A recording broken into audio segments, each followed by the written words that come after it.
నమస్తే, welcome to NSTV news. ముందుగా ముఖ్యాంశాలు. కామారెడ్డి జిల్లా పిట్లం మండల కేంద్రంలోని అంబేద్కర్ చౌరస్తా వద్ద పండించిన జొన్నలు మొత్తం కొనుగోలు చేయాలని డిమాండ్ చేస్తూ రైతులు ధర్నా నిర్వహించారు.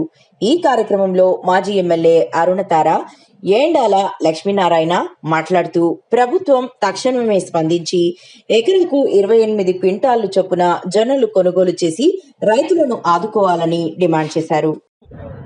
ఎన్నడూ కూడా ఆగ్రహానికి రాడు. రైతన్న అరుగాలం నెత్తూరును చెమట చేసి పంటను పండించిండు. ఆ పంట కొనకపోతే, ఆ పంట కొనడంలో మీరు మోసం చేస్తే ఆ పండించిన పంటను మొత్తం కొనమని చెప్పి రైతన్న కోరుతున్నాడు. రైతుకు ఆగ్రహం వస్తే ఎవరు కూడా తట్టుకోలేరు.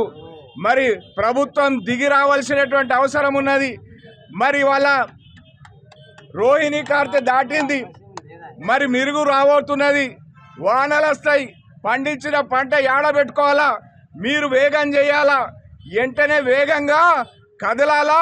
పండించిన పంట మొత్తంను ఏదైతే వ్యవసాయ జిల్లా అధికారులు 28 క్వింటాలు బిగాన కొనాలనేటువంటి ప్రతిపాదన పంపినరో ఆ ప్రతిపాదన మేరకు మరి మద్దతు ధరకు 3699 రూపాయలకు ఇక్కడ పండించిన ప్రతి రైతుది కొనాలని మరి లింకులు మరి కొర్రీలు పెట్టుకుంటా రైతును మోసం చేస్తే దాని పరిణామం ఎదుర్కోవాలని చెప్పి తెలియజేస్తా ఉన్నాం. రైతన్న ఇలా ధర్నా మొదలుపెట్టిండు. రైతులు కదలడము చాలా అరుదుగా కదులుతారు. ఆవేదన భరించలేని ఆవేదన బాధ ఎదురైనప్పుడే రైతన్న రోడ్డు మీదకి వస్తాడు.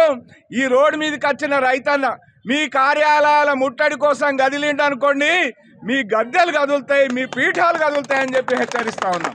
తప్పనిసరిగా మరి జొన్న పౌష్టిక ఆహారం మరి అందరు ప్రజలకు అందేటువంటి విధంగా దీన్ని కొనండి. ప్రభుత్వం కొని మరి పీడిఎస్ కేంద్రాల ద్వారా సామాన్య ప్రజలకు బియ్యంతో పాటు ఇవ్వండి అని చెప్పి కోరుతా ఉన్నాం. రేవంత్ రెడ్డి గారి ప్రభుత్వం ఏ విధంగా రైతులకు అన్యాయం చేస్తుందో మరి ప్రతి ఒక్కరు కూడా ఈరోజు బాధపడుతున్నటువంటి సందర్భం నేను తెలియజేస్తూ ఉన్నాను. రైతులు పండించిన పంట ఎంత పండిస్తే అంత పంట కొనుగోలు చేయాలి.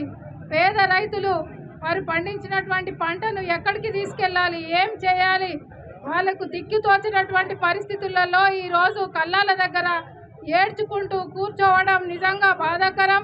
వర్షానికి తడిసిపోయినటువంటి ఆ పంటని ఏం చేసుకోవాలి, ఎక్కడికి తీసుకుపోయి ఏ ఇంట్లో వేయాలి అని చెప్పేసి వారు పడే బాధ అంతా ఇంత కాదు. మనం చూస్తే వడగళ్ళ వాన వస్తుందో, ఈదురగాలులు వచ్చి కొట్టుకపోతుందో, మరి వర్షానికి మురిగిపోతుందో అని బాధపడుతున్నటువంటి తరుణంలో ప్రభుత్వం వెంటనే మరి స్పందించి రైతు పండిస్తున్నటువంటి జొన్నలు ఎంత పండిస్తే అంత వారు కొనుగోలు చేయాలని మేము డిమాండ్ చేస్తూ ఉన్నాము. ధన్యవాదాలు.